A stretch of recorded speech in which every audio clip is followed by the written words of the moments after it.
Even Tesla has UX designers. Volvo has UX designers. Aura has UX designers. Fitbit has UX designers. There is absolutely no reason why we have to say, oh no, it has to be The day. It's not, don't be robotic, like you're working for with you to reach people. out. Yes. Like to make it enjoyable outcome, it's better to build a relationship with a person, to get to know and learn from them and treat them not as not in the office, but maintain your boundaries, but know how to nurture the relationship actually with the human. Self evaluation is self reflection, right? So you need to see the areas that you're good at and very honestly, areas that you're good at and areas that you're not that good at. Look at what you're good at, honestly, without any ego, what you're not that good at, and work that. So harness all of that. You don't need to start anew just because you're changing industries. Swami, is success by design is infinitely better than. Hi Pavitra, thank you so much for coming. And today we want to discuss more about different types of companies out there for UX and the job types. We already covered like in the previous episode. There's a contract, permanent, and like freelance, that type of job types. But in this episode, we want to cover more from your experience, first-hand experience on what type of job roles you work with and the types of companies you work for. So before we deep dive, can you give us a quick intro, please? Hey Yash, and hey everybody who's tuned in again. Thanks for joining. I'm Pavitra. I have 14 years, over a decade of experience in the UX field. I started off a graphic designer, but I've been in UX for a very long time now. And it's been my career and my passion go boom. That's me. So we just want to ask you, in the previous episode, you did mention you worked as a consultant and like you worked for different companies, even on your profile. Can you quickly touch based on when I meant companies, different industries? As a consultant, you must have worked, you must have gotten chances to work in like in aviation industry, oil and gas, or something like that. Can you give us a quick brief on just to get an idea, like what's the landscape like? Oh, landscape. I did work in the aviation industry, not industry as such, but with clients in the aviation industry. We built iPad apps, which were data visualization apps for when the unions and the management need to have discussions. Mm. Those discussions, how to make it absolutely transparent from both parties, have everything on the go that's being discussed to be recorded, evaluated right then and there, decisions to be made and finalized right then and there, and the executive suite getting that knowledge of everything that's happened right as soon as they hit a button. That's the in industry. The scope of it, we started off with the and how the pilots union could work with. Then I worked internally on a stock market analysis tool. And this was an internal tool which clients could access, and it would be they would say, okay, my prediction is this stock will go here, and then the company that I was working with says, but our prediction is this, and then we wait and we watch and we see whose prediction wins. And usually the company's predictions won, which means that the client started to build a lot more trust in the company, bring more work and profits to the company, so to speak. I worked for pharma companies. I have worked for banking companies. This I can name. I worked for Barclays for a year, close to a year and a half. Face to C or B2C. iPad apps again. Why I say C2C or B2C? Because there's a little bit of the C, the customer is the main person, but then it was for also our staff. So sometimes they were businesses or different franchises that had Barclays, or sometimes they were internal Barclays staff. So the industry in which UX can actually step into is massive, massive. think it's not just about designing enterprise software anymore. The newest innovation that's coming through, how everybody needs to access it either on the desktop or on the app. You need access to it. You need to know more information. You need to see what features this specific product has. Even Tesla has UX designers. Volvo has UX designers. Aura has UX designers. Fitbit has UX designers. There is absolutely no reason why we have to say, oh no, it has to be only e-commerce. Oh no, it has to be only banking. Healthcare. Optum is one of the best healthcare. They have one of the best healthcare UX teams in Dublin, from my perspective. There, like all you need to do from your side is to do a bit of research in what UX in those industries would really need you to be, build up your expertise in those areas, and then you when the role opens up, any role opens up that you're interested in, fine tune your resume to apply. Make sure your portfolio, you're already maybe working on a few side projects that are interesting. Make sure your portfolio aligns at least one project to what the company may be doing, or you've audited something and they get a look at it. So I'm really curious. You mentioned find out the type of UX that industry needs. Let's take like healthcare example. How do you know? Because general when people think like US, they think, oh, I'm designing an app or it have to be technology. But it's very broad term like technology. What do they mean by technology? As you mentioned, aviation, union and that iPad.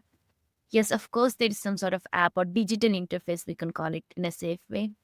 But if someone is interested, say example, someone want to explore the landscape, as I mentioned, like I want to go to aviation, I want to like then go back to like pharma, then I want to go back to actually hospitals and like management and those stuff.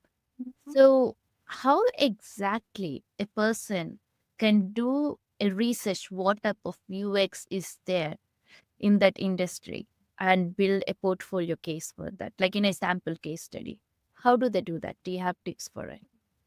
I'd say start with your research. Mm-hmm. Okay, first research about the industry, then research about the industry in the country that you're in.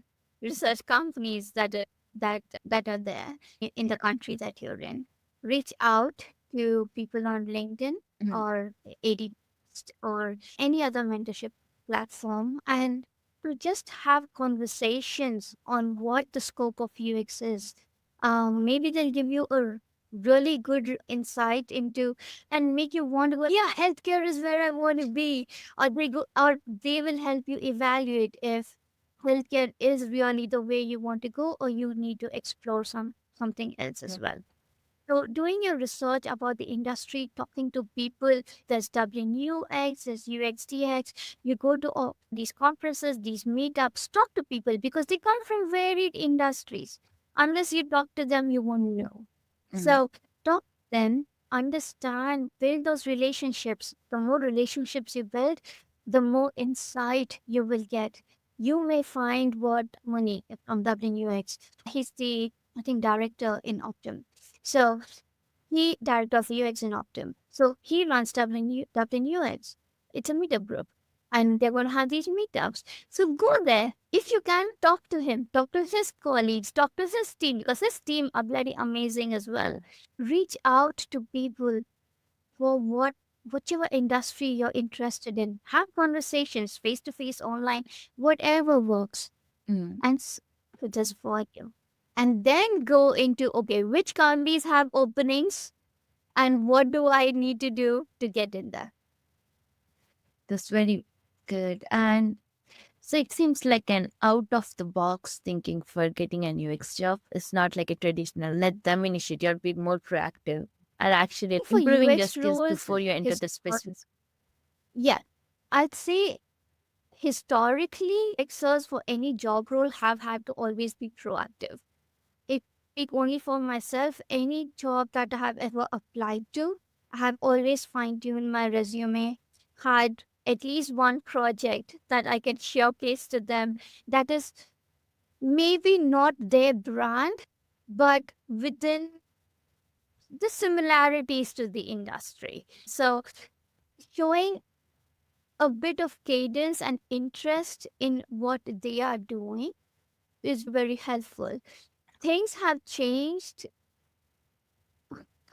We have to be proactive either way. We had to be proactive then, we have to be proactive now. But now I think there we need to take a lot more initiative to Hmm. build those relationships instead of previously it used to be you go to a meetup, people will come and speak to you. It happens now, but it's better if you go and reach out to people. Why? Because in companies, as a UXer, you need to be able to reach out to people. You need to be able to communicate what you want to say properly. You need to be able to build those relationships. You build that relationship, maybe after work, you go for a coffee. Maybe you go for some drinks. You make the relationship stronger. You have conversations outside. You brainstorm together. The evolution of a relationship is also part of people remembering you and say, you know what, I know this really amazing designer, I know this person for a while. Um, we have this role. I'd love to recommend that person Yes. So it's all about, at the end of the day, it's not, don't be robotic. Like, you're working for with you to reach people, out. Yes, like, to make it enjoyable, the relationship. Yeah.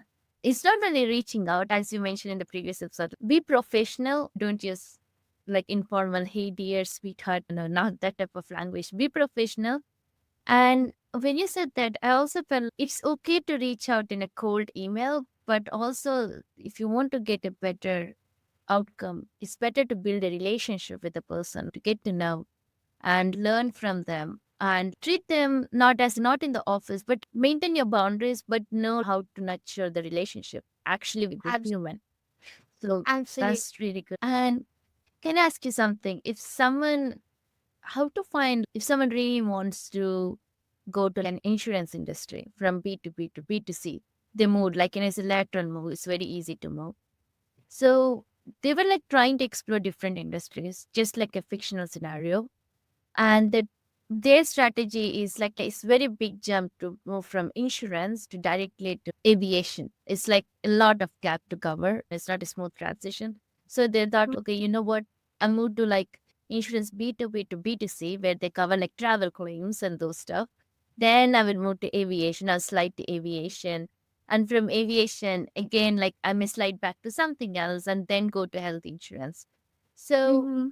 how do someone decide once you're in? Like, it is really hard until you start the job, and like until sometimes you need to like, how do someone evaluate basically? Because now we don't have a luxury, to be honest. Like with the UX job, getting a job is harder. Like you don't have much choice. Like sometimes, how to know that industry and that thing is a good fit for you from the self evaluation point? What?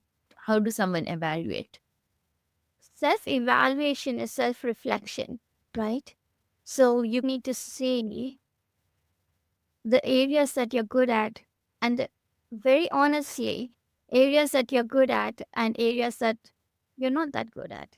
If the company that you want to apply to, you want, if they work in design systems and you don't have any experience in design systems and you don't know anything about design systems, it's time to brush up. If you want to go into, if the company that you want to get into is looking for, let's say, they thrive on workshops. They focus more on the analytic aspect of research, they focus on audits, and they thrive on workshops to find solutions. It's not just the designer going away thinking of, oh, what can we do and get back. If that is what the core of the design team is, then work on it for yourself. Try to understand numbers. Try to, uh, I'd say, host parties. To be okay with having people around you without you feeling awkward. Add in some games, get people doing things that will get an outcome. It could be a prize or whatever. Digressing, but the hosting parties equals moderating workshops because you need to get people involved in the same way, have rules, have goals that need to be achieved. So any company from a self evaluation, I know people don't really like to do this. I know of a lot of designers who don't, they say they they reflect, they're introspective, but then really not. The best way if you want to move is is introspection. Look at what you're good at, honestly, without any ego, what you're not that good at, and work on it. Also, when you're applying for companies, harness your previous experience. Maybe you did an exceptional job at stakeholder alignment. Maybe you did an exceptional job, even better than your PO, to align tech and design, get the user stories out, get all of the use cases done. Error scenarios, edge cases, super edge cases will never happen edge cases, but need to be designed edge cases. Everything is sorted. You drove that. Maybe you were looking at some analytics somewhere, you found a loophole. You didn't understand numbers, but you reached out to somebody to figure out what that meant. That shows initiative. Maybe that led to the product team going, wait, what? No, we need to fix this. Why is this happening? And then you have a whole vision for the next year coming up in the next strategic discussions. You drove that. So harness all of that. You don't need to start anew just because you're changing industries. So that's really interesting. So that's how you self reflect. And also, like, in your current job, aware like what you're doing, how you can improve, like leadership, like expertise, and be able to, like, I don't say looking into the future, be know where you're going and how to evaluate all the possible scenarios and know how to scope it, like what is required at the present moment, where we have to develop in the future, drive like engagement, build relationships. Exactly. Again, it's not just like going to a BI developer and say, hey, read the numbers for me. No, they don't do that. It's not their job. That's where building relationships come from. So that Yes. was really good points. But coming to the end, I want to ask you one question. Yes, someone did the reflection, they spoke to other people. See, in a country like Dublin or like Ireland, you mentioned in the previous episode, explore jobs in other continents too, if you have an opportunity. If you don't have much, you can immigrate easily, compare. But what about people who doesn't want to move, who likes to stay like in one place their whole life, their own preference? So say cities like Dublin or countries like Ireland, they're a very small community, very less job openings. So how do someone, and I heard like in Dublin, as you go higher, I don't know whether it's true or not. It's only word of mouth. That's how you get the jobs. They won't be posted like much of the jobs. So how do people find jobs in a situation like this? Again, the relationship part comes into play here big time. If you have your resume with recruiting agencies, Mm-hmm. they first know as well. And a lot of times we've reached out to recruitment agencies even before we post jobs on LinkedIn. Sometimes we don't even post on LinkedIn because we've already paid the recruitment agency for whatever number of recruitments. It's a gap. I said in a country like Dublin, if someone doesn't want to move countries or go to London or anywhere, someone wants to stay in Ireland, they have a family or something, like they grew up here, they want to be home and they're satisfied with the lifestyle. But the only problem is they're a UX designer. In a country like Dublin, especially in Ireland, Dublin is the hubspot. Not many jobs. It's a small knit community. So how do someone find jobs as they go higher? And I don't see much of the job postings. Apart from is it the only relationships like word of mouth? That's the only way, or is there any other way to find UX jobs creatively or something? From my experience, yes, the relationships that we talked about matter the most. I've got a few referrals in that way as well, and that's like even before the openings were announced. There are recruitment agencies that you can send your CV to, that they may have privy to the job openings, because a lot of times many companies would pay in bulk for a certain number of recruitments. So even before it goes on LinkedIn, it goes to the recruiter, so they have the first view. And the CVs they have on board, those will be pushed through. If you really don't, I would say right now, Ireland is becoming the hub of European tech, right? It's it's there. There are 100 million startups coming up all the time. So there is again opportunity for you not to just look at these big companies, but to also work in a startup. Working in a startup has its own challenges. Yeah, less resources, a lot more to do, but oh my god, the satisfaction is just as good, if not more, because you would have achieved so much. And especially when you see your product go to market, oh, brilliant. And then you get to build your own team. You've already got up the ladder. There's so much. So I would say I have only these 3 points from my own experience, to be honest. It is either the relationships, go through recruitment, or not just big companies, but look at startups, look at consultancies, because they work with clients all across the globe. Job openings may not be there. You just need to be on the lookout. Unfortunately, there's not too much more I can say. Oh my God. I think we covered a lot actually in the small topic companies and job types, especially focusing on small countries like Dublin. And to wrap up this session, Pavitra, do you have any key takeaways for the people watching or someone in this position? So, you guys, I'll keep saying this over and over again. Don't stress. Yeah.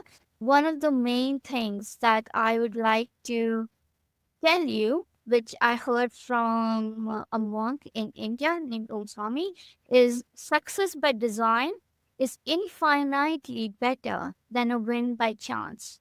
So when you apply for jobs, yeah, when you're applying for jobs, when you're exploring new opportunities, let it be a conscious effort.